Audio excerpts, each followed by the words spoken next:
안녕하십니까. 탐사일보 TV입니다. 지금 중동에서 벌어지고 있는 미국과 이란의 충돌은 단순한 군사 충돌이 아닙니다.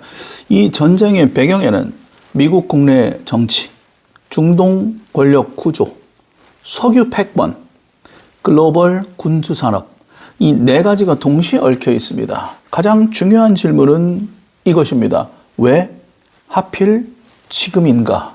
입니다. 미국의 정치에서 전쟁은 종종 정치적 카드로 사용되기도 했습니다. 역사를 보면 1991년 걸프전, 2003년 이라크전, 2011년 리비아 공습, 이 세 가지 모두 국내 정치 상황과 밀접하게 연결되어 있었습니다. 트럼프 역시 지금 경제 불안, 국내 정치 분열, 외교 리더십 논란이라는 이 세 가지 상황 속에서 강한 대통령 이미지를 만들 필요가 있다는 것입니다.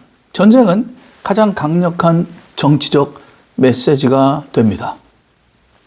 두 번째는요, 이스라엘에 관련된 변수입니다.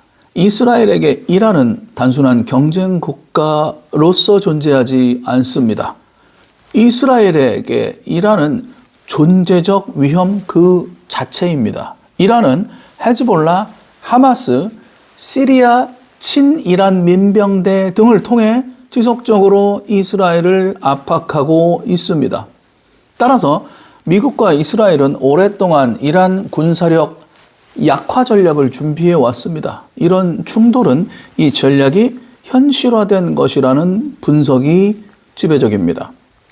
세 번째는 핵 문제입니다. 미국이 가장 강하게 주장하는 이유는 이란 핵 프로그램입니다. 미국 정보당국은 이란이 핵무기 개발에 근접했다는 판단을 하고 있습니다.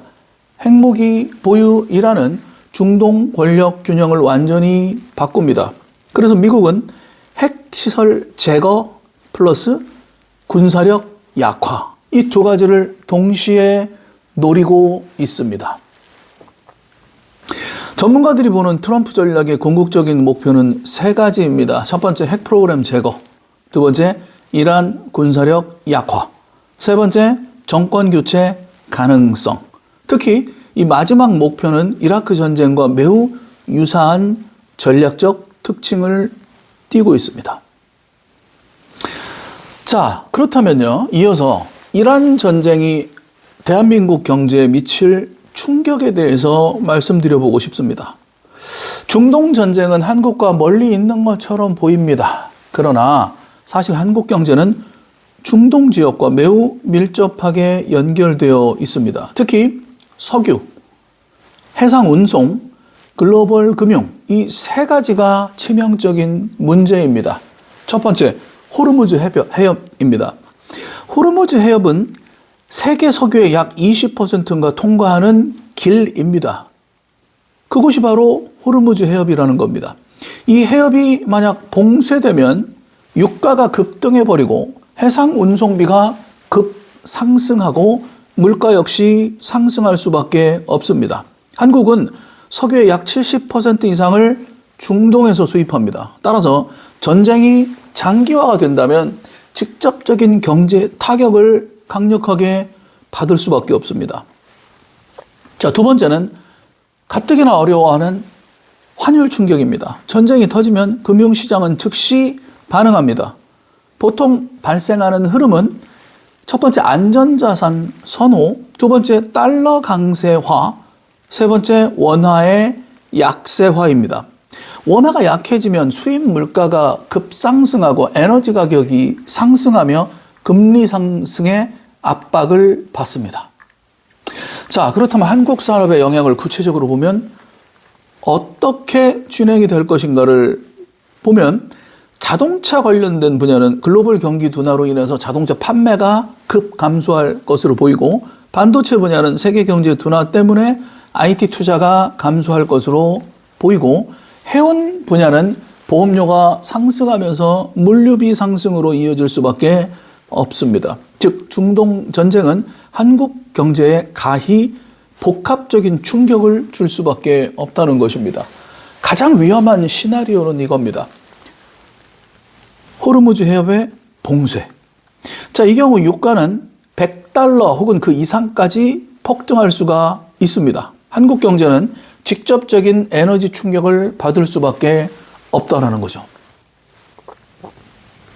자, 그럼 이어서 중동 전쟁 뒤에 있는 석유와 무기 산업에 대해 추가적으로 설명을 드려보겠습니다. 전쟁에는 항상 돈의 흐름이 발생합니다. 이번 이란 전쟁 역시 석유 시장, 군수 산업 이 두 가지가 핵심으로 등장합니다. 첫 번째, 석유 가격은 중동 긴장이 올라가면 가장 먼저 움직이는 것은 석유 가격입니다. 전쟁이 장기화되면 오페크 생산량이 조절될 것이고 공급이 불안해지고 투기 자금이 유입됩니다. 이 세 가지 현상이 동시에 발생하기 때문에 이 석유 가격은 전쟁에서 가장 큰 경제적 변수가 됩니다. 두 번째, 군수산업 분야를 보면 전쟁이 터지게 되면 세계 방산 기업 주가는 올라갑니다. 대표적인 기업으로는 록히드 마틴, 레이시온, 노스럽 그루먼 이 기업들은 미사일, 방공 시스템, 드론을 생산하는 기업들입니다. 전쟁이 길어질수록 무기 수요는 폭발적으로 증가합니다.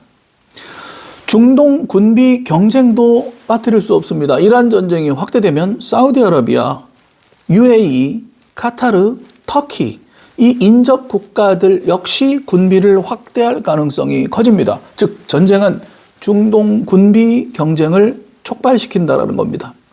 자, 그렇다면 장기적으로 누가 이 전쟁에서 이익을 볼 것인가를 궁금해하지 않을 수 없습니다. 전쟁의 경제 구조를 보면 장기적으로 이익을 보는 주체는 첫 번째 석유 기업, 두 번째 방산 기업, 세 번째 일부 금융 자본입니다. 반대로 피해를 보는 쪽은 일반적인 국민들, 수입 에너지 의존도가 매우 높은 우리나라와 같은 나라들, 그리고 마지막으로 개발도상국들입니다. 지금 벌어지고 있는 이란 전쟁은 단순한 지역 분쟁이 아니라 세계 경제와 정치 질서를 완전히 바꿔버릴 수 있는 사건입니다. 이 전쟁은 어떻게 끝나느냐에 따라서 중동 권력의 구조, 세계 에너지 시장, 글로벌 경제 이 세 가지가 크게 달라질 수가 있습니다. 탐사일보 TV는 앞으로도 이 전쟁의 숨겨진 배경과 국제정치의 흐름을 계속 추적하겠습니다. 감사합니다. 탐사일보 TV였습니다.